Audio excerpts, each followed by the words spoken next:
Hello everyone, आप सभी का स्वागत है आज के सेशन में। आज हम डिस्कस करेंगे वन वर्ड सब्स्टिट्यूशन के कुछ और क्वेश्चंस। इससे पहले की क्लास का लिंक आपको डिस्क्रिप्शन में मिल जाएगा। चाहे आप किसी भी कम्पिटिटिव एग्जाम की तैयारी कर रहे हो या फिर वैसे इंग्लिश में इंटरेस्ट रखते हो, आज का सेशन डेफिनेटली आपके लिए हेल्पफुल होने वाला है। तो चलिए शुरू करते हैं।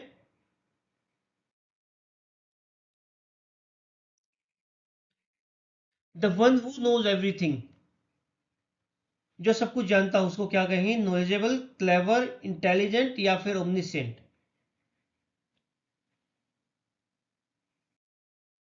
जो सब कुछ जानता हो उसको हम क्या कहेंगे? ओमनिसेंट। देखो, नॉलेजेबल होता है जो किसी पर्टिकुलर फील्ड में नॉलेज रखता हो, और क्लेवर होते हैं थोड़े चतुर आदमी, जो जो कुछ चाहे जानते ना भी हों लेकिन काम कैसे निकालना है उन्हें आता है। इंटेलिजेंट होते हैं हैविंग और showing the ability to understand, ठीक है, अच्छे से जो समझ सकते हो, चीज़ें कर सकते हो। और ओमनिसेंट यानी जिसको सर्वज्ञ भी हम कह सकते हैं। ओमनिसेंट अगर आपको याद रखना है तो जैसे एक मारुति की गाड़ी आती है ओमनी, ठीक है, देखी होगी आप सभी ने। तो आपने जैसे मूवीज में देखा होगा, किसी को किडनैप करना है तो ओमनी काम आ जाती है, एम्बुलेंस बनाना है तो भी ओमनी आती है, सवारी ढोनी है तो भी ओमनी काम में आ जाती है। तो मतलब वो हर पर्पज में वो चीज़ काम आ जाती है। ओमनी का मतलब होता है सब कुछ, ठीक है। तो ओमनीसेंट का मतलब होता है सर्वज्ञ। अगला question. An author who writes the story of another person's life is known as.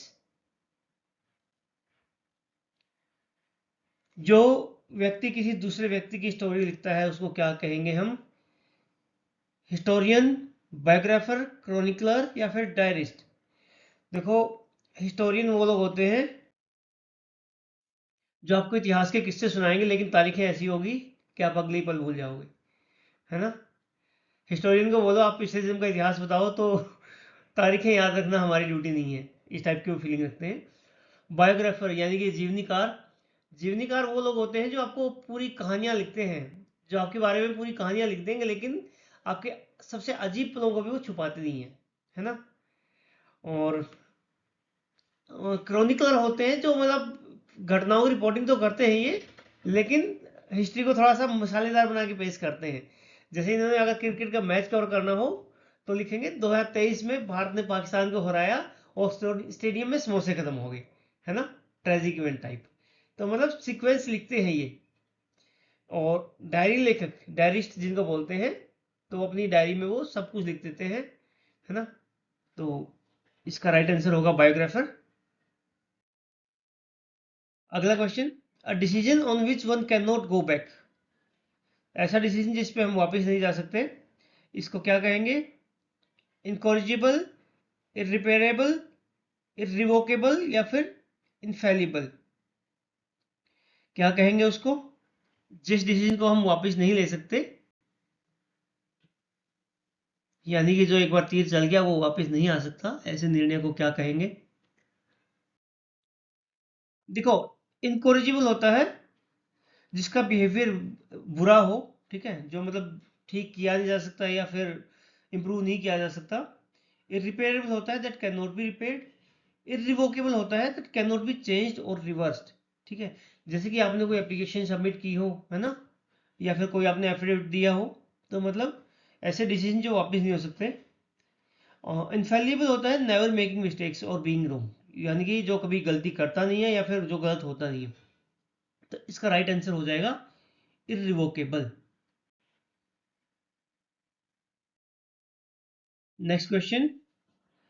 Alternative one word for an afternoon nap. Afternoon nap जो लेते हैं उसका जो है अल्टरनेटिव वर्ड क्या रहेगा?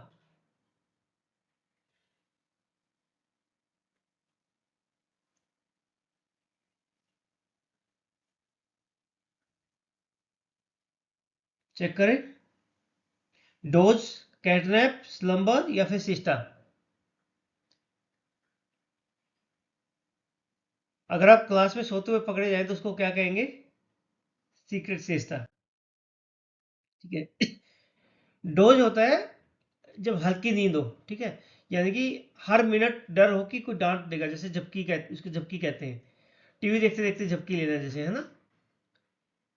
और कैटनैप होता है दिन के टाइम में छोटी सी स्लीप लेना, जैसे कहते हैं ना, सो दिन में झपकी ली और दोस्त पूछे कितनी देर सोए और आप बोलो कि बस बिल्ली जितना। स्लंबर स्लंबर ये तब होता है जब नींद इतनी गहरी हो कि सपने में चाय के साथ आपने समोसे भी खा लिए हो, है ना। ऐसा लगता है कि अलार्म बजा ही नहीं, लेकिन असल में आपने उसे सपना समझकर बंद कर दिया हो। होता है ना ऐसा। और सिस्टा जो होती है, a short nap usually taken in the afternoon after lunch, यानी कि लंच के बाद की वो मीठी सी नींद जिसे सिएस्टा कहते हैं, जो स्पेनिश लोगों का फेवरेट टाइम पास था। सिएस्टा लेने के बाद उठकर खुद को ऐसा फील होता है जैसे ओलंपिक में सोने का मेडल जीत लिया हो, है ना। तो इसका राइट आंसर हो जाएगा सिएस्टा। अगला question, one who doubts the existence of God, जो भगवान के होने पे डाउट करता है उसको क्या कहेंगे? एथीस्ट, थियोक्रेटिक, एग्नोस्टिक या फिर ascetic? One who doubts the existence of God. देखो, एथीस्ट होता है a person who does not believe in the existence God, मतलब भगवान है ही नहीं, उनको ऐसा लगता है। ठीक है। थियोक्रेटिक होते हैं relating to system of government in which priest rule in the name of God, यानी कि किसी धर्म ग्रंथ के आधार पे चले जहां पे सरकार। ठीक है। एग्नोस्टिक होता है जिस आदमी को ये लगता है कि भगवान जैसी कोई चीज जो है अननोन है और उसको डाउट रहता है कि है भी कि नहीं। ठीक है। एस्केटिक होता है मतलब not allowing yourself physical pleasure, यानी कि साधारण जिंदगी जीना ज्यादातर धार्मिक कारणों की वजह से। ठीक है। सब कुछ मतलब त्याग जो कर, बिल्कुल आसान सिंपल जिंदगी जीना। तो इस क्वेश्चन का राइट आंसर हो जाएगा, जो भगवान के एग्जिस्टेंस पे शक करते हैं उसको कहेंगे हम एग्नोस्टिक। अगला question, one who eats human flash, जो आदमी का मांस खाता है उसको क्या कहेंगे? कार्निवोरस, ओमनिवोरस, मैन ईटर या फिर कैनिबल? देखो, कार्निवोरस होते हैं जो ज्यादातर मीट खाते हैं, है ना, फ्लैश ऑफ एनिमल्स खाते हैं, मांसाहारी जिनको हम बोलते हैं। ओमनिवोरस, ओमनिवर्ड देखो फिर से आ रहा है, ओमनी मतलब यानी कि सब कुछ। An omnivorous is an organism that eats plants and animals, मतलब ये वो घास फूस भी खा लेगा और एनिमल्स भी खा लेगा, यानी कि शाकाहारी और मांसाहारी, ये दोनों कैटेगरी को फुलफिल करता है। मैनेटर होता है अ वाइल्ड एनिमल लाइक टाइगर, यानी कि टाइगर हो गया, शेर हो गया, उनको अगर आदमी भी मिल जाए तो वो खा जाते हैं। ठीक है। तो ऐसे एनिमल्स को बोलते हैं मैनेटर। कैनिबल वो होता है a person who Yeats other people. ठीक है। जो मतलब आदमी है और वो अगर आदमी का भी मांस खा जाता है उसको कैनिबल बोलेंगे, या फिर कोई ऐसा एनिमल जो अपने टाइप के, शेर अगर शेर को खा जाता है तो उसको हम कैनिबल कह सकते हैं। ठीक है। तो इसका राइट आंसर हो जाएगा, अब one who eats human flesh is called cannibal. An unconventional lifestyle is called, unconventional lifestyle जो होता है उसको क्या कहेंगे आप? बोहेमियन, चौनिज्म, एरिस्टोक्रेसी या फिर मॉडर्न? ये बोहेमियन वर्ड मेरी पहली क्लास, पिछली क्लास में भी था, जो क्वेश्चन नंबर 1 से लेके 20 तक जिस क्लास में है, आप वो क्लास रेफर कर सकते हैं। देखो, बोहेमियन होते हैं ऐसे पर्सन जो थोड़े से, आपको लगता है ना कि अजीब तरीके के आर्टिस्ट होते हैं, कुछ अलग सा कपड़ा पहन लिया, जैसे जो नॉर्मली कुछ भी काला पीला पहन के आगे बड़े बड़े जूते पहन लिए, है ना, बड़ी सी माला डाल ली, जो कुछ मतलब अलग से ही दिखते हैं आपको सोसाइटी में, जो यूजुअली नहीं होते हैं, है ना। तो उनको कहा जाता है बोहेमियन। चौविनिज्म होता है समवन हु बिलीव्स दैट और behaves as if women are naturally less important, intelligent और एबल देन मैन, जिनको लगता है कि जो महिलाएं हैं प्राकृतिक तौर पर आदमी की जितनी इंपॉर्टेंट, उतनी इंटेलिजेंट या फिर उतनी एबल नहीं है। ये फेमिनिज्म का थोड़ा सा एंटोनिम टाइप आप इसको कह सकते हैं। ठीक है। एरिस्टोक्रेसी होता है the people of the highest social class who often have special titles. ठीक है। और मॉडर्न होता है relating to present and recent times, not ancient और रिमोट। ठीक है। तो इसका राइट आंसर हो जाएगा bohemian. One who hates the mankind is called, मानवता से जो नफरत करता है उसको हम क्या कहेंगे? फिलेंथ्रोपिस्ट, अल्ट्रुस्ट, मिसेंथ्रोप या फिर एंथ्रोपोलॉजिस्ट? देखो फिलेंथ्रोपिस्ट वो इंसान होते हैं जिनके पास पैसे भी होते हैं और दिल भी बड़ा होता है ना, लोक हितैषी, दानवीर कर्ण का जो आप मॉडर्न वर्जन कह सकते हैं। अगर आपका दोस्त बहुत अमीर हो और आपको गिफ्ट में सिर्फ पेन दे दे तो उसको आप क्या कहेंगे? फेक फिलेंथ्रोपिस्ट, ठीक है। और अल्ट्रुइस्ट होता है परमार्थी। ये वो इंसान है जो बिना स्वार्थ के दूसरों की मदद करते हैं, गुप्त दान के राजा, है ना। और मिसेंथ्रोप होता है मनुष्य द्वेषी। ये वो खतरनाक कैरेक्टर हैं जो इंसान से भी नफरत करते हैं। ये उस भीड़ को देखते ही मुंह बना लेते हैं जो सेल्फी लेने आए हूँ, ठीक है।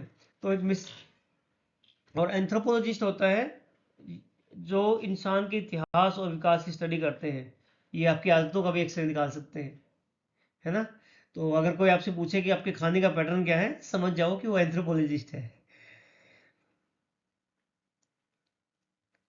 तो इसका राइट आंसर हो जाएगा मिसएंथ्रोप, ठीक है। वन हु हेट्स मैनकाइंड, जो मानवता से नफरत करता है उसको आप कहेंगे misanthrope. One who Yeats everything, जो सब कुछ खाता है उसको आप क्या कहेंगे? देखो, ओमनिवर्स होता है N organism that eats plants and animals, यानी कि शाकाहारी भी जो हो और मांसाहारी भी हो, ठीक है। ओमनिवर्स वो हो गया। ग्रेमिनिवर्स होते हैं the animals specially feeding on grass, जैसे कि घोड़ा घास खाता है ना, ग्रास ऊपर। ये ग्रेमिनिवर्स की कैटेगरी में आ जाते हैं। हाँ, आप इनको उन कैटेगरी में रख सकते हो कि जो सिर्फ प्लांट्स खाते हैं, बट स्पेशली घास पे भी जो फीड करते हैं उनको आप, ये थोड़ा सा इसमें डिफरेंस है। हार्बीवोरस होते हैं eating plants, eating leaves and stems of shrubs, यानी कि शाकाहारी। And carnivorous feeding on other animals, ठीक है। तो one who Yeats everything is called omnivorous, मरती ओमनी आप याद रख सकते हैं। A person who loves books, किताबों से प्रेम हो भाई जिनको, क्या कहेंगे उनको? बिब्लियोफाइल होते हैं जिनके लिए किताबें सबसे बड़ी दौलत है। उनके लिए लाइब्रेरी जो है ना, स्वर्ग होती है। एक बिब्लियोफाइल का सपना होता है एक दिन मेरी अलमारी में सिर्फ किताबें ही किताबें हो, है ना। कपड़े तो ऐसे भी कौन देखता है। फिलेंटेलिस्ट होते हैं डाक टिकट इकट्ठे करने वाले, है ना। बिब्लियोफोबिया होता है, यानी कि किताबों को देख के डर लगता है जिन्हें, पढ़ाई का नाम मतलब भाई मुझे डर लग रहा है ना। अगर एग्जाम हॉल में तो किताबें पसीने से बिक जाएंगी, बिब्लियोफोबिया, है ना। फोबिया अलग अलग टाइप के फोबिया होते हैं। हम, अगर आप चाहते हैं कि हम ये सारे फोबियाज एक क्लास में कवर करें तो आप कमेंट बॉक्स में बता सकते हैं। फ्लोमैथ, है ना, ये person who loves to learn and study. मतलब इनके लिए ना गूगल बाबा जो पूरे दिन, गूगल बाबा का आशीर्वाद इनके जरूरी है। जानना चाहते हैं बहुत कुछ और किसी भी हद तक जा सकते हैं ना। फिलोमैथ का यानी कि इंटरनेट बंद कर दो तो मतलब उसके ज्ञान गान हो जाएगा, ठीक है। तो इसके बाद आप कर सकते हैं प्रैक्टिस, है ना। अपनी नॉलेज को और इंक्रीज करने के लिए, अपनी और तैयारी करने के लिए इसके क्या कीजिएगा, प्रैक्टिस क्वेश्चन करें। फिर अपनी जो मिस्टेक्स हुई हैं उनको आप रिव्यू करें। और फिर जो अपनी मिस्टेक्स हैं उनके ऊपर अगर कहीं डाउट है ना, तो आप क्लैरिफिकेशन ले सकते हैं हमारे। अगर क्वेश्चन से रिलेटेड कोई आपको डाउट है तो आप कमेंट बॉक्स में ड्रॉप कर सकते हैं। और अदरवाइज आपके पास गूगल बाबा तो है ही, ठीक है। बट जहाँ पे भी डाउट हो आप उसको अपने तक ना रखें, डिस्कस जरूर करें। And thanks for watching. Session अच्छा लगा हो, नॉलेज इंक्रीज हुई हो तो आप लाइक शेयर सब्सक्राइब कर सकते हैं। बाकी वीडियोस हमारी इससे रिलेटेड कंटेंट आपको चैनल पे मिल जाएगा, आप जाके देख सकते हैं।